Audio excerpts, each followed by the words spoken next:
Les invito, por favor, a ir conmigo a la carta de Pablo a los Romanos. Carta de Pablo a los Romanos. Y vamos a leer a partir del versículo 16 del capítulo 1 hasta el versículo 32.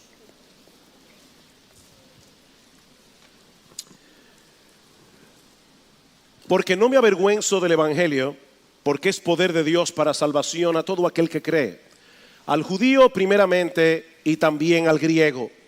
Porque en el Evangelio la justicia de Dios se revela por fe y para fe, como está escrito, mas el justo por la fe vivirá. Porque la ira de Dios se revela desde el cielo contra toda impiedad e injusticia de los hombres que detienen con injusticia la verdad. Porque lo que de Dios se conoce les es manifiesto, pues Dios se lo manifestó. Porque las cosas invisibles de Él, su eterno poder, su deidad, se hacen claramente visibles por medio de las cosas hechas, desde la creación del mundo, siendo entendidas por medio de las cosas hechas, de modo que no tienen excusa. Pues habiendo conocido a Dios, no le glorificaron como a Dios, ni le dieron gracias, sino que se envanecieron en sus razonamientos y su necio corazón fue entenebrecido. Profesando ser sabios, se hicieron necios y cambiaron la gloria del Dios incorruptible en semejanza de imagen de hombre corruptible, de aves, de cuadrúpedos y de reptiles, por lo cual también Dios los entregó a la inmundicia en la concupiscencia de sus corazones, de modo que deshonraron entre sí sus propios cuerpos, ya que cambiaron la verdad de Dios por la mentira, honrando y dando culto a las criaturas antes que al Creador, el cual es bendito por los siglos. Amén. Por esto Dios los entregó a pasiones vergonzosas, pues aún sus mujeres cambiaron el uso natural por el que es contra naturaleza, y de igual modo también los hombres, dejando el uso natural de la mujer, se encendieron en su lascivia unos con otros, cometiendo hechos vergonzosos hombres con hombres y recibiendo en sí mismos la retribución debida a su extravío. Y como ellos no aprobaron tener en cuenta a Dios, Dios los entregó a una mente reprobada para hacer cosas que no convienen, estando atestados de toda injusticia, fornicación, perversidad, avaricia, maldad, llenos de envidia, homicidios, contiendas, engaños y malignidades, murmuradores, detractores, aborrecedores de Dios, injuriosos, soberbios, altivos, inventores de males, desobedientes a los padres, necios, desleales, sin afecto natural, implacables, sin misericordia. Quienes, habiendo entendido el juicio de Dios, que los que practican tales cosas son dignos de muerte, no solo las hacen, sino que también se complacen con los que las practican. Como la mayoría de ustedes saben, el 26 de junio pasado, en una reñida decisión de 5 jueces contra 4, la Suprema Corte de los Estados Unidos legalizó el matrimonio homosexual en todos los estados de la Unión. Y dada la influencia que ocupa la nación norteamericana en el mundo occidental y el relativismo imperante en nuestra generación, es lógico suponer que esta decisión tendrá repercusiones de amplio alcance en muchos otros países, incluyendo la República Dominicana. Es por esta razón que nosotros vimos pertinente, los pastores de esta iglesia, de tener el curso de la serie expositiva que llevamos actualmente en el Evangelio de Marcos para tratar este tema este domingo y el próximo. Como les decía hace un momento, en la mañana de hoy estaremos considerando de manera particular cuáles son las raíces de la homosexualidad a la luz de este pasaje de la carta de Pablo a los Romanos, y el domingo que viene, si el Señor lo permite, vamos a considerar cuál debe ser la respuesta de la iglesia a este intento de redefinir la familia, de redefinir el matrimonio, que son las dos instituciones más fundamentales de la sociedad humana. De igual manera, y como ya hemos avisado, en la tarde de hoy vamos a tener un panel abierto para responder acerca de la homosexualidad, abordando preguntas y temas que son difíciles de tratar en un mensaje como este. Ahora bien, hermanos, yo estoy consciente de que este es un tema polémico, este es un tema controversial, y que tanto los que están en contra como los que están a favor del matrimonio homosexual pueden asumir conductas muy agresivas para defender su posición. Por lo que yo me adelanto a decir que mi intención en esta mañana es abordar este tema desde una perspectiva bíblica y con un corazón pastoral. Desde una perspectiva bíblica, pero con un corazón pastoral.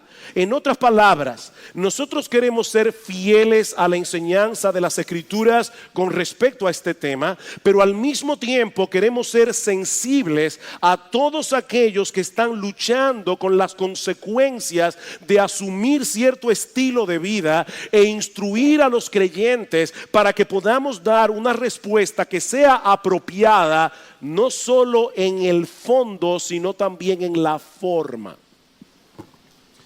Y mi oración al Señor es que este mensaje de las Escrituras, como orábamos hace un momento, pueda traer luz donde haya verdadera confusión y pueda traer esperanza donde haya desesperación. Porque el Evangelio de Cristo sigue siendo poder de Dios para salvar a todo tipo de pecadores sin importar sus inclinaciones sexuales. El Evangelio salva a heterosexuales porque necesitan el Evangelio. El Evangelio salva a homosexuales porque necesitan el mismo Evangelio que necesitan los heterosexuales. Por otra parte, es importante aclarar que el tema central de este pasaje que vamos a estudiar en la mañana de hoy, en la carta de Pablo a los romanos, no es la homosexualidad. Y ya yo dije claramente que quiero ser fiel a la enseñanza de este texto. El tema central de este pasaje es la necesidad del Evangelio. De hecho, la Biblia no es un manual de sexualidad. La Biblia es una historia de la redención. Pero como yo espero mostrar en esta mañana, cuando nosotros colocamos la sexualidad humana en el contexto de esa gran historia redentora que se revela en las Escrituras, estamos mejor equipados para entender el problema con el que estamos lidiando aquí, así como la solución que Dios ha provisto para resolver ese problema. La tesis de Pablo en este pasaje es que todos, absolutamente todos los hombres por igual necesitan la salvación que el Evangelio anuncia, porque todos, absolutamente todos, son igualmente culpables en la presencia de Dios.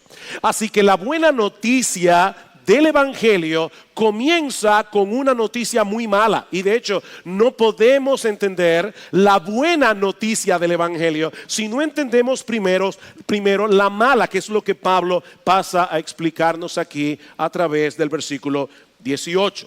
Y aunque no es mi intención exponer este pasaje con todo lujo de detalle, es un pasaje muy denso, al menos tenemos que entender cuál es la esencia de la acusación que Pablo plantea aquí contra la raza humana y que demanda un costosísimo plan de salvación como el que Dios anuncia en el Evangelio. Nosotros encontramos básicamente dos cosas en este pasaje: una acusación general seguida por un desglose más específico, más concreto de esa acusación general. Versículo 18: porque la ira de Dios se revela desde el cielo contra toda impiedad e injusticia de los hombres que detienen con injusticia la verdad. Porque lo que de Dios se conoce les es manifiesto, pues Dios se lo manifestó. Porque las cosas invisibles de Él, lo que no podemos ver de Dios, su eterno poder y deidad, se hacen claramente visibles desde la creación del mundo, siendo entendidas por medio de las cosas hechas, de modo que no tienen excusa. El cargo de Dios contra toda la raza humana es muy contundente. Él se ha revelado a todos los hombres a través de la creación, en una forma muy evidente, y más adelante Pablo va a añadir que Dios también se ha revelado a través de la conciencia humana. Todo hombre tiene una conciencia, todo hombre tiene la noción de bueno y malo, y que lo bueno debe ser alabado, lo malo debe ser castigado. Eso es un testimonio de Dios en la conciencia del hombre, pero el hombre ha tomado la decisión de resistir esa revelación divina con todas las fuerzas de su corazón. Como un artista que desea ser conocido, Dios ha puesto su firma en todo el universo que Él creó y le dio al hombre la capacidad de entender esa evidencia. Esa es la verdad que el hombre ha detenido con injusticia. Por supuesto, eso no quiere decir que la creación nos revela todo lo que necesitamos conocer acerca de Dios. Pero Pablo está diciendo que revela lo suficiente como para saber que Él existe, como para saber que Él es digno de ser adorado, como para saber que Él es digno de ser obedecido. Por simple observación, mis hermanos, nosotros sabemos que todo efecto tiene una causa. Y que la causa debe ser suficiente para explicar el efecto. Por ejemplo, imagínate que sales de tu casa, dejas encendida tu computadora y únicamente el gato se quedó adentro. Cuando regresas tarde en la noche, encuentras en la pantalla de tu computador una nota que dice: prepárate para morir, te llegó la hora. Bueno, si tú eres como yo, ¿verdad? Así inteligente, seguramente vas a llegar a la conclusión de que alguien entró en tu casa, a esa brillante conclusión, de que alguien entró en tu casa y que dejó esa nota con un propósito. Ahora, puede ser un chiste de mal gusto o puede ser una amenaza escalofriante, pero la posibilidad de que el gato haya caminado por el teclado y haya escrito ese mensaje por accidente es imposible, y mucho menos la posibilidad de que lo haya hecho a propósito. Esa causa no es suficiente para explicar el efecto, así que tú vas a tener que seguir investigando. Ahora, noten algo interesante en este ejemplo que yo acabo de dar. El hombre está hecho de tal manera que es incapaz de encontrarse con algo como esto y no tratar de buscarle una explicación. Y no me refiero únicamente a un caso como este en que su vida puede estar en peligro. El hombre, por su propia constitución, como Dios lo hizo, el hombre razona, el hombre piensa lógicamente, el hombre se hace preguntas. Es por eso que las novelas y las películas de detectives son tan populares. Hay una curiosidad natural en el hombre que lo mueve a atar cabos, que lo mueve a sopesar las evidencias para tratar de saber exactamente qué fue lo que pasó. Bueno, lo que Pablo está diciendo aquí es que la existencia del universo y nosotros dentro de ese universo nos plantea el caso más fascinante, nos plantea el caso más relevante que detective alguno haya tratado de descifrar jamás. Solo que en este caso la solución resulta increíblemente simple, porque toda la creación está repleta de evidencia que nos hablan de un creador todopoderoso, lleno de sabiduría, que hizo todas las cosas con un propósito.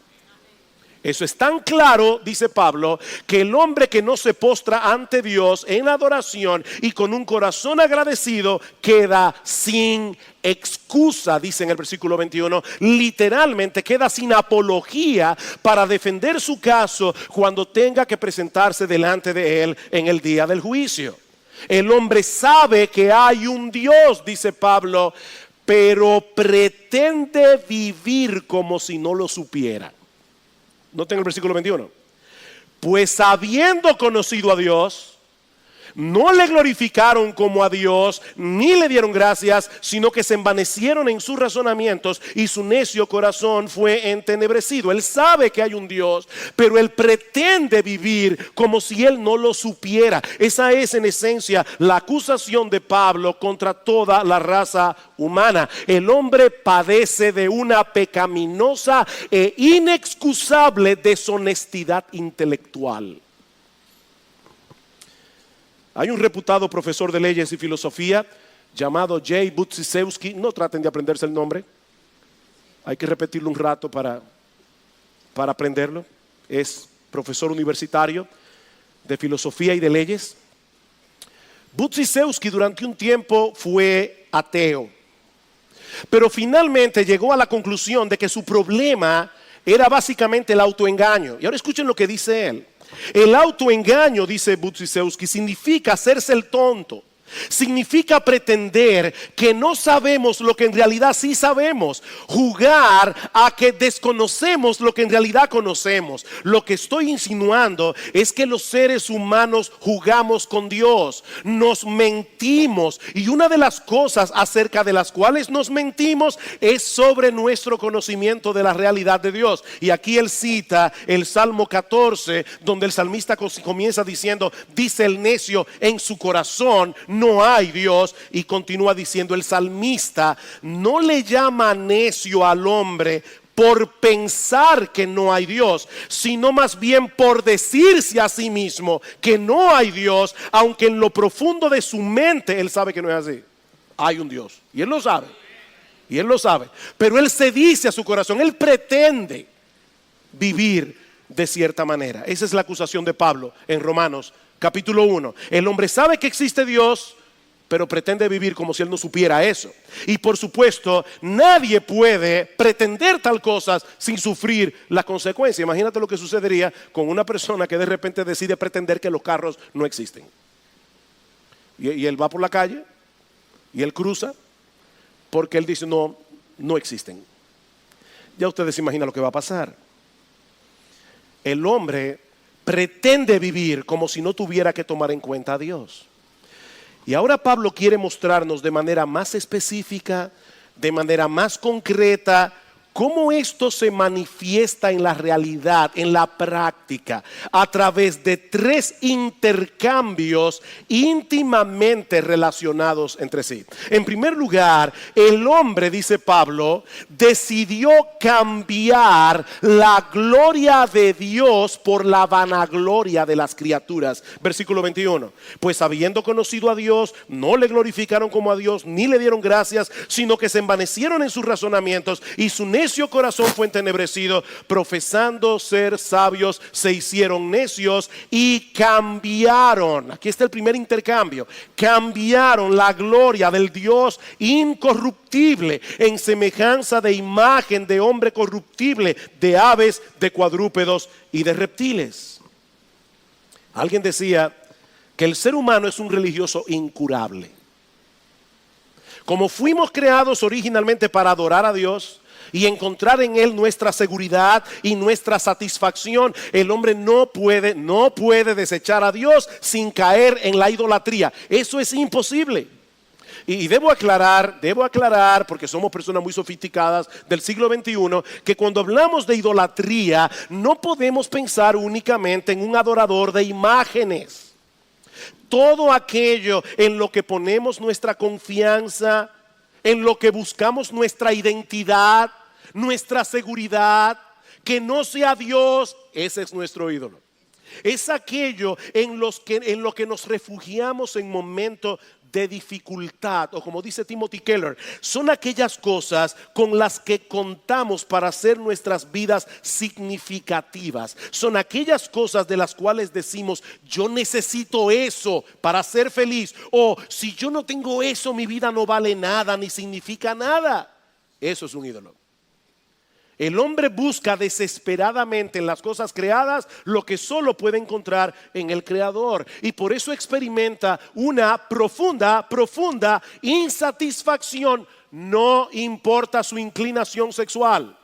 Hermano, yo tengo que seguir insistiendo. Este pasaje no es acerca de la homosexualidad. Este pasaje es acerca de la culpabilidad humana. El hombre vive insatisfecho, no importa si es homosexual o si es heterosexual.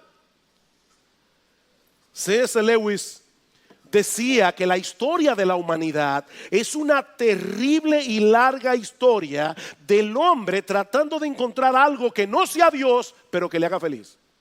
Esa es la historia del hombre. Tratando de encontrar algo que no sea Dios, pero que le haga feliz. En segundo lugar, Pablo dice también que el hombre no solamente ha cambiado la gloria de Dios por la vanagloria de las criaturas, él ha cambiado la verdad de Dios por la mentira. Versículo 24. Por lo cual también Dios los entregó a la inmundicia en la concupiscencia de sus corazones, de modo que deshonraron entre sí sus propios cuerpos, ya que cambiaron la verdad de Dios por la mentira, honrando y dando culto a las criaturas antes que al Creador, el cual es bendito por los siglos. La gloria de Dios estaba supuesta a ser el sol alrededor del cual orbitaran nuestras almas, pero el hombre ha decidido orbitar alrededor de las criaturas y sobre todo se ha colocado a sí mismo en el centro de su propio universo. Y eso no solo nos convierte en idólatras, sino que produce una profunda distorsión de la realidad. Una profunda distorsión de la realidad. El hombre ha cambiado la verdad de Dios por la mentira, en el sentido de que ha decidido poner a un lado al Creador, descansar en la criatura. Adorar a Dios como Dios es ver las cosas como son. Y por lo tanto es vivir conforme a la verdad. Adorar a la criatura como si fuera Dios es vivir una ilusión que distorsiona por completo nuestra percepción de las cosas. Es abrazar la mentira como si fuera la verdad. Es por eso que Pablo dice en el versículo 21 que los hombres se envanecieron en sus razonamientos. Han perdido la capacidad de razonar equilibradamente. Tanto así que a la necedad el hombre le llama sabiduría. Profesando ser sabios, se hicieron necios. Y a la sabiduría el hombre le llama necedad. ¿Cómo nosotros podemos entender que en Estados Unidos, en los Estados Unidos de Norteamérica, matar el huevo de una águila calva te lleva a la cárcel y a pagar una multa de 5 a 10 mil dólares, pero matar a un niño en el vientre de la madre no tiene ninguna penalidad? Profesando ser sabios, se hicieron necios. Al cambiar la gloria de Dios por la vanagloria de la criatura, el hombre ha perdido su punto de referencia para poder interpretar la realidad en una forma objetiva. Y una de las ilustraciones más claras de esa terrible distorsión es precisamente la homosexualidad, que es el tercer intercambio que Pablo menciona en el pasaje, versículo 26. Por esto Dios los entregó a pasiones vergonzosas, pues aún sus mujeres cambiaron el uso natural por el que es contra naturaleza. Y de igual modo también los hombres, dejando el uso natural de la mujer, se encendieron en su lascivia unos con otros, cometiendo hechos vergonzosos, hombres con hombres, y recibiendo en sí mismos la retribución debida a su extravío. Digo otra vez, el tema de estos versículos no es la homosexualidad, sino la necesidad que todos tenemos del evangelio. Pero Pablo introduce ese tema aquí como una vívida ilustración de lo que ha ocurrido con la raza humana al intercambiar la gloria de Dios por la vanagloria de las criaturas y la verdad de Dios por la mentira. Debido a ese terrible intercambio hecho por el hombre en su pecado, Dios ha derramado su ira, escuchen bien otra vez, contra toda la raza humana. Pablo no está hablando aquí de casos específicos. Pablo está hablando de la humanidad y él está diciendo: Dios ha derramado su ira contra el hombre, contra toda la raza humana. ¿Cómo? Dejándoles cosechar en toda su intensidad el fruto de su extravío. 3 veces Pablo dice en este pasaje que Dios los entregó. 3 veces a todo el mundo. Dios los entregó. Versículo 24. Por lo cual también Dios los entregó a la inmundicia en la concupiscencia de sus corazones. Versículo 26. Por esto Dios los entregó a pasiones vergonzosas. Versículo 28. Y como ellos no aprobaron tener en cuenta a Dios, Dios los entregó a una mente reprobada. Dios los entregó. Va a haber un despliegue de la ira de Dios en el día del juicio. Pero Pablo está hablando aquí de cómo se manifiesta esa ira aquí y ahora en el presente. Como dice el comentarista William Hendrickson, Dios en su ira permite que todos los pecadores impenitentes sean arrastrados por sus propios pecados al abismo de sus propias pasiones viles. Esa es una de las manifestaciones de la ira de Dios sobre una humanidad pecadora, que sabiendo que existe Dios, ahora quiere pretender que no lo sabe. Ahora quiere pretender que Él no está ahí. Ahora quiere pretender que su opinión no importa en lo absoluto. Y Dios los entregó. Pastor, pero la Biblia dice que Dios es amor. Yo lo sé. Pero también enseña que Él es perfectamente santo y que Él es perfectamente justo. Estos atributos no se excluyen entre sí, sino que se complementan. De hecho, déjenme decir algo que a algunos les va a parecer bien extraño. Precisamente porque Dios es amor, Él no puede permanecer indiferente ante el pecado y la maldad que destruyen al hombre creado a su imagen y semejanza. Alguien dijo muy sabiamente: todas las personas que realmente aman, en ocasiones se llenan de ira. No a pesar de que aman, sino más bien por causa de ese mismo amor. Óyeme bien, si el hecho de ver arruinarse aquello que tú dices amar, eso no te produce ira, eso es un síntoma de que tú realmente no lo amas. ¿Se entendió eso? Si tú realmente amas, tú tienes que tener ira. Si tú no sabes lo que es la ira, tú no eres una persona llena de amor, tú eres un indiferente. Y el indiferente o la indiferencia no es más que odio disfrazado. El verdadero amor no puede permanecer indiferente ante la crueldad, no puede permanecer indiferente ante la violencia, no puede permanecer indiferente ante la injusticia. Así que Dios muestra su ira contra el pecado en todas sus manifestaciones, no solo porque es un Dios justo, sino también porque es un Dios de amor. Él no puede quedarse de brazos cruzados ante el pecado del hombre, sino que ha derramado su ira desde el cielo, dejando que el hombre obtenga lo que quiere. Esa es la manifestación de la ira. Dejándolo que se vayan detrás de sus pasiones. Es lo que Pablo está diciendo aquí. Esa es la manifestación de la ira de Dios sobre una humanidad pecadora. ¿Quieren vivir pretendiendo que Él no tiene nada que ver con nuestras vidas? A pesar de todas las evidencias que Él ha dejado de sí mismo, Dios les está dejando experimentar las consecuencias de esa terrible y pecaminosa decisión. Y la homosexualidad no es más que una muestra de cuán distorsionada puede llegar a ser la percepción de la realidad cuando se decide vivir de espaldas a Dios, al punto de llegar a deshonrar sus propios cuerpos, como dice Pablo en el versículo 24. Por lo cual también Dios los entregó a la inmundicia en la concupiscencia de sus corazones, de modo que deshonraron entre sí sus propios cuerpos. Esa palabra inmundicia se refiere a todo tipo de pecado sexual, incluyendo también la homosexualidad, como vemos en los versículos 26 al 27. Y noten que los términos que Pablo usa en los versículos 26 y 27 para referirse a este pecado específico. En ambos versículos nos dice que son pasiones vergonzosas, que son antinaturales. Y al final del versículo 27 dice que es una conducta extraviada que trae consigo inherentemente retribución o castigo de parte de Dios. Y yo creo que de lo que Pablo está hablando allí no es del SIDA. Cuando Pablo dice en el versículo 27, recibiendo en sí mismos la retribución debida a su extravío, lo que Pablo está diciendo es que la perversión misma es parte del castigo. Es un pecado que lleva a más pecado, y esa es parte del castigo de Dios.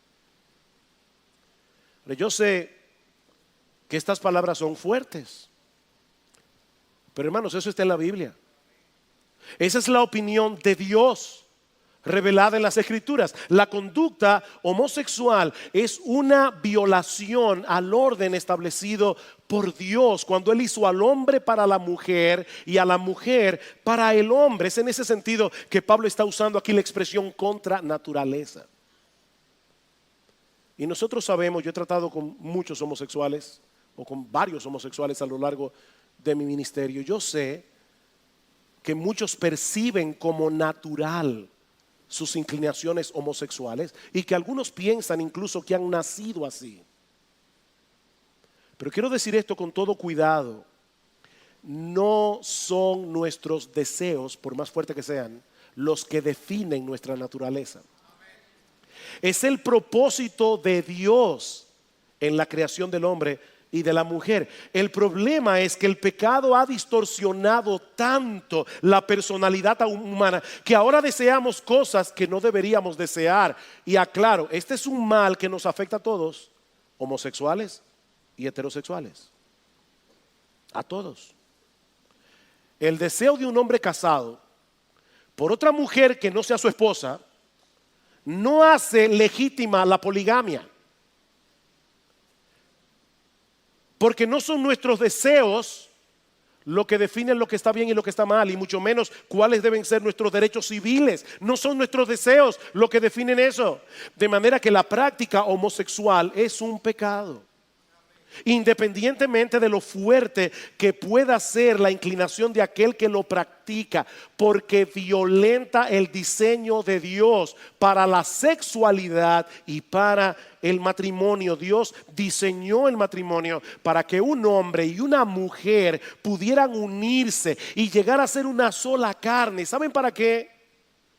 Y esto es lo hermoso del matrimonio: para que sean una parábola viviente de la relación de Cristo con su iglesia, como dice Pablo en Efesios capítulo 5. Sí, yo sé que existen muchos factores que pueden incidir en el hecho de que una persona tenga inclinaciones homosexuales, al punto de que, mis hermanos y amigos que están aquí, es prácticamente imposible poder descifrar todos los factores que pudieron incidir en la vida de una persona para que tenga esa inclinación.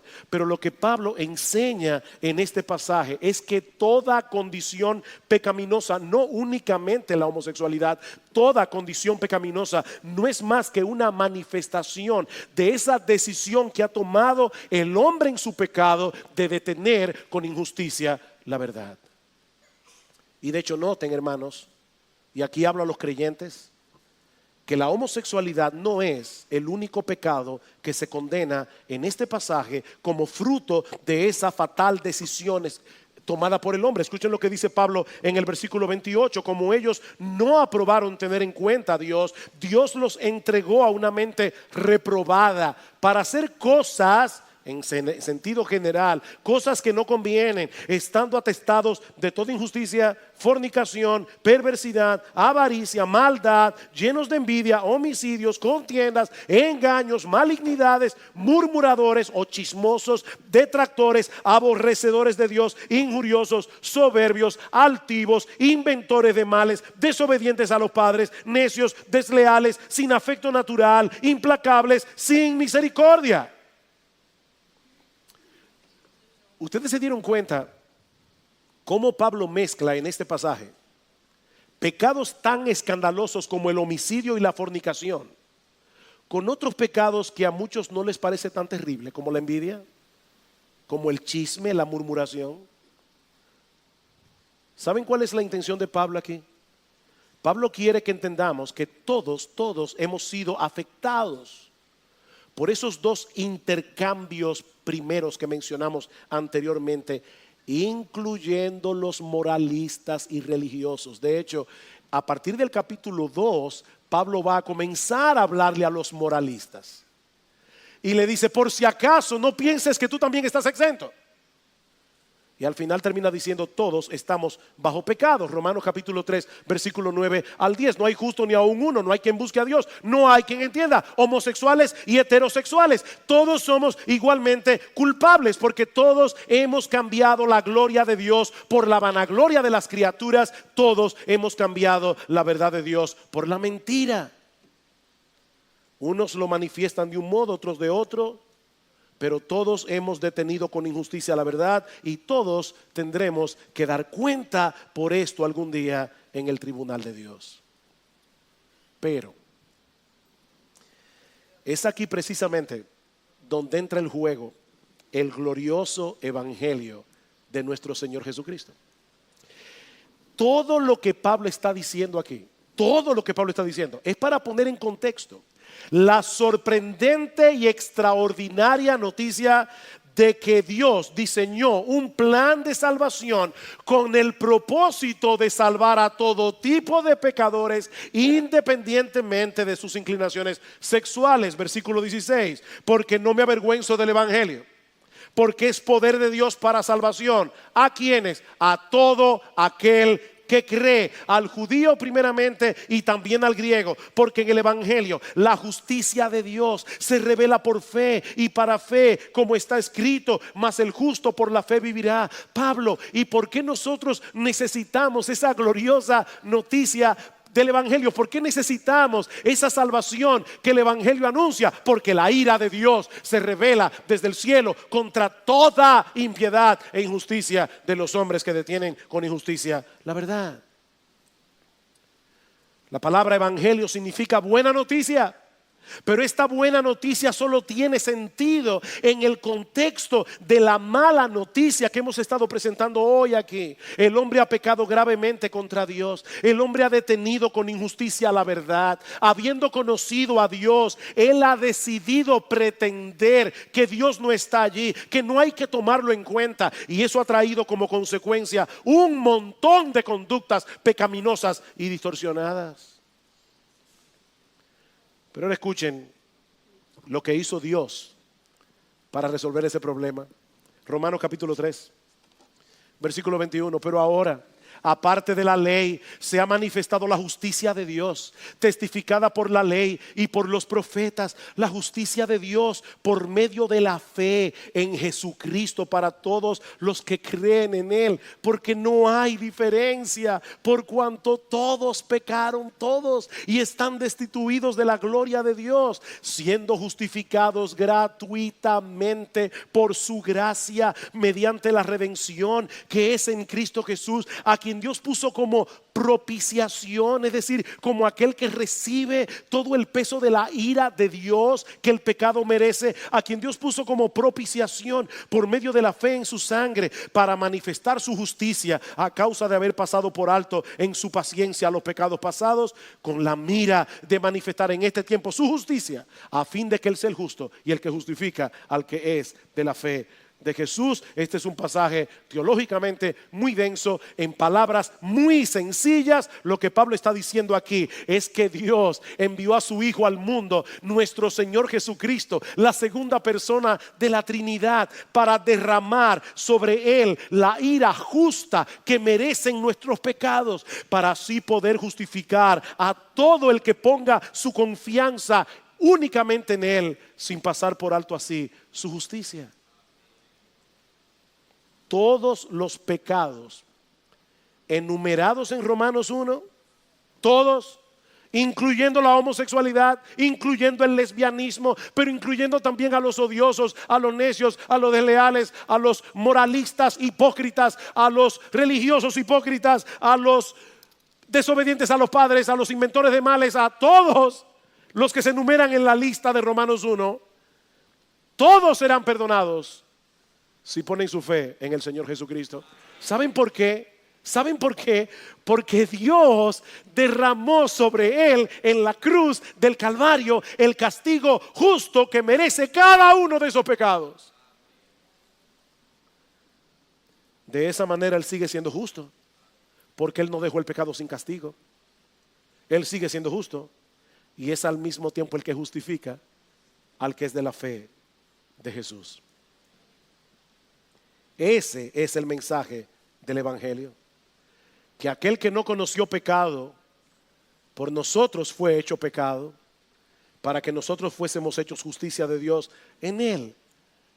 Dios resolvió el problema causado por ese terrible intercambio hecho por el hombre a través de otro intercambio, el glorioso intercambio de la cruz. Cristo sufrió el castigo que nosotros merecemos para que todo el que se arrepienta de sus pecados y se ampare en él por la fe, reciba de parte de Dios las bendiciones que él merece por su justicia. Hace un momento decíamos que Dios ha derramado su ira en este mundo caído, dejándole al hombre cosechar en toda su intensidad el fruto de su extravío. Y esa es indudablemente una manifestación de su justo aborrecimiento por el pecado. Pero ¿saben qué? Esa moneda tiene otra cara. Escuchen lo que dice Pablo más adelante en Romanos capítulo 8, versículo 18.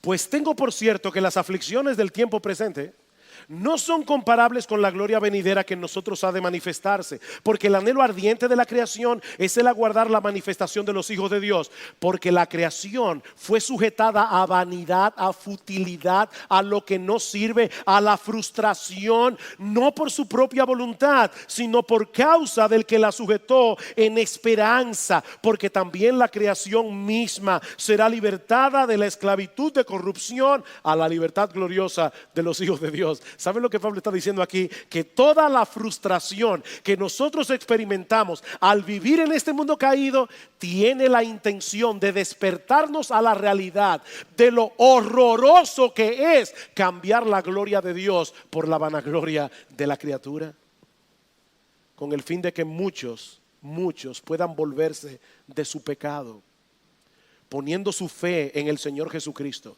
y colocando a Dios en el lugar que le corresponde. Mi amigo, hay esperanza para el pecador, independientemente de sus inclinaciones sexuales. Hay esperanza para el homosexual, hay esperanza para el heterosexual, hay esperanza para el liberal y hay esperanza para el moralista hipócrita. Hay esperanza. Hay esperanza para el publicano y hay esperanza para el fariseo, porque hay salvación en Cristo para todo aquel que cree. Escribiendo su carta a los Corintios, Pablo les recuerda que ningún pecador impenitente heredará el reino de Dios. Ninguno. No erréis, dice Pablo, ni los fornicarios, ni los idólatras, ni los adúlteros, ni los afeminados, ni los que se echan con varones, ni los ladrones, ni los avaros, ni los borrachos, ni los maldicientes, ni los estafadores heredarán el reino de Dios. Pero ahora Pablo dice, y esto erais algunos de vosotros. Esto erais algunos, mas ya habéis sido lavados, ya habéis sido santificados, ya habéis sido justificados en el nombre del Señor Jesús y por el Espíritu de nuestro Dios. Yo sé que muchos nos acusan de homofóbicos porque decimos que la homosexualidad es un pecado. Y lamentablemente no sería correcto de mi parte dejar de reconocer que muchos cristianos actúan de tal manera que muestran la realidad de esa acusación. Pero ¿saben cuál es la realidad? La verdad verdadera detrás de todo esto. Que solo los cristianos pueden y deben manifestar verdadero amor hacia los homosexuales, al mostrarles su problema con la justicia de Dios, para luego presentarles la esperanza que todos tenemos en Cristo. Nosotros amamos a los homosexuales y debemos recibir a los homosexuales de la misma manera que recibimos a los heterosexuales.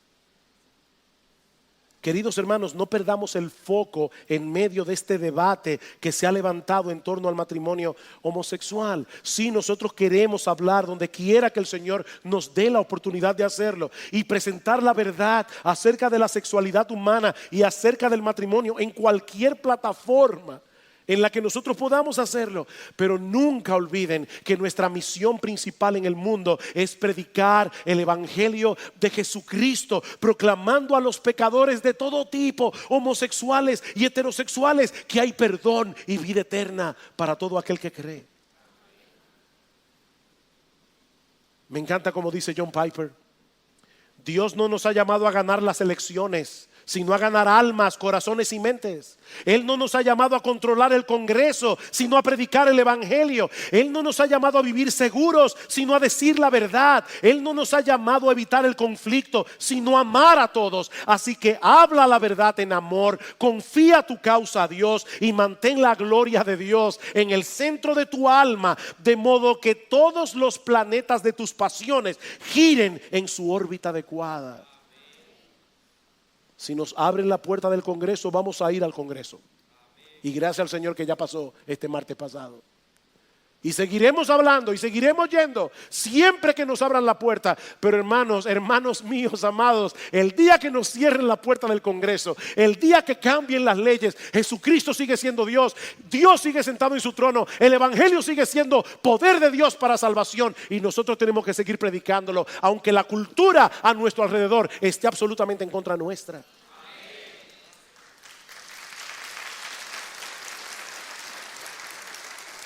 Y mi amigo, mi invitación en esta mañana a todos por igual es que vengas a Cristo en arrepentimiento y fe. No importa los pecados que hayas cometido, confiando únicamente en ese glorioso intercambio que Él llevó a cabo con su vida.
Y con su muerte, Él vivió la vida de perfecta obediencia que nosotros no podíamos vivir, para luego morir en la cruz del Calvario, la muerte que tú y yo merecíamos morir, para que todo aquel que en Él cree no se pierda, mas tenga vida eterna.